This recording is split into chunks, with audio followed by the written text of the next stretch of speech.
শুনতে পাচ্ছেন? জি, শুনতে পাচ্ছি। আপনাকে একটু বলে নিই, এখানে আমাদের সঙ্গে আছেন বিএনপির চেয়ারপারসনের উপদেষ্টা দুদু ভাই। তো দুদু ভাই একটা প্রসঙ্গে বলেছেন যে আপনার পরিবারে যুদ্ধাপরাধীর আছে, এটা শোনা কথা, সত্য কি মিথ্যা হ্যাঁ বা না বললে এটা মিটে যায়। এটা যদি আপনি একটু ব্যাখ্যা করতেন আমাদেরকে। জি, ধন্যবাদ। আমি প্রথমেই সালাম জানাচ্ছি যারা আছেন এখানে সিনিয়র ব্যক্তিবর্গ। আর আমি দুদু ভাই, যিনি একটি বড় রাজনৈতিক দলের একজন নেতা, তার প্রতি সম্মান জানিয়েই বলছি যে মূল ব্যাপারটি হচ্ছে আমার বাড়ি যেখানে কুড়িগ্রামের রৌমারী যে অঞ্চলটি, এটি মুক্তিযুদ্ধের সময় পুরো সময়টি মুক্তাঞ্চল ছিল।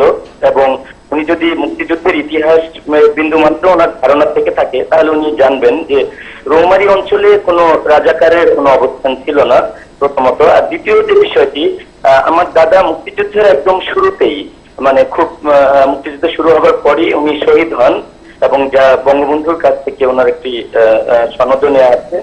আর আরেকটি হলো যে আমার পরিবার সবসময় একটি প্রগতিশীল আন্দোলনের সাথে ছিল। আমার বাবাও ছাত্র জীবন থেকেই প্রতিটি প্রগতিশীল আন্দোলনের সাথে সম্পৃক্ত ছিল।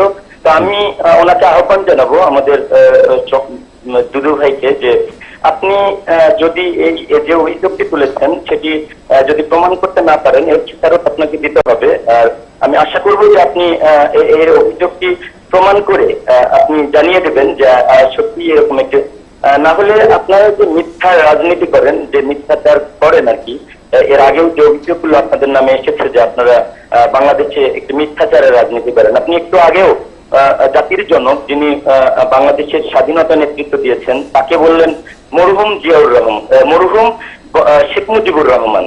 আর আপনি আরেকজন নেতা যিনি সেক্টর কমান্ডার ছিলেন, তাকে বললেন শহীদ জিয়াউর রহমান। অর্থাৎ এর মাধ্যমে আপনার যে মানসিক ভারসাম্যহীনতা, তার একটা পরিচয় কিন্তু ইতিমধ্যেই জাতি জেনে গিয়েছে।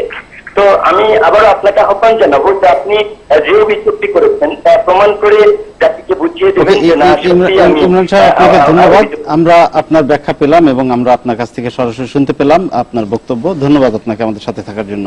যদি আমি বলছিলেন ইমরান এইচ সরকার যে কথা বললেন, আমি খুশি হব এবং তাকে অভিনন্দন জানাবো যে তার দাদা মুক্তিযুদ্ধে ছিলেন এবং অংশগ্রহণ করেছেন। এটা আমি কিন্তু শুরুতেই বলেছিলাম, এটা আমার শোনার কথা, এবং আপনারা খুব ভালো করে করেছেন যে তিনি এই কথাটা বললেন।